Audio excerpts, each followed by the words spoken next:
Umiinom ka ba ng Robitussin pero hindi gumagaling ang ubo mo? Baka mali sa kanila ang napili mo. Yo, I'm Sa DB, your pharmacist. Ang Robitussin Expectorant ay para sa ubong may plema. Ito ay may guaifenesin na nagpapalagnaw sa iyong plema para madaling ilabas kapag umuubo.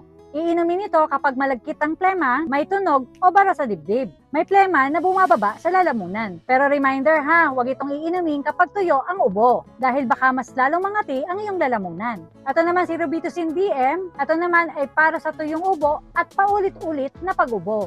Ito naman ay may kasamang dextromethorphan. Pinapakalma ang cough reflux ng utak at pinipigilan ang madalas na pag-ubo. Ito naman ay iniinom kapag walang plema, irritating o matigas ang ubo. Reminder ha, huwag itong gamitin kapag may plema dahil maiiwan ang plema sa loob ng baga. Robitussin Expectorant para sa may plema at Robitussin DM para sa tuyong ubo at matigas na ubo. Kaya lagi mong tatandaan, alamin mo muna kung anong klaseng ubo meron ka bago uminom ng gamot. Kung ang ubo mo ay may lagpas 1 linggo na, may kasamang lagnat at hirap huminga o may dugo, kailangan mo nang magpa-check kay doc. Ikaw, anong iniinom mo pag inuubo ka? Robitussin Expectorant kapag may plema ka? O pag matigas ang ubo mo, Robitussin DM. Comment down below and please like, share, and follow us for more.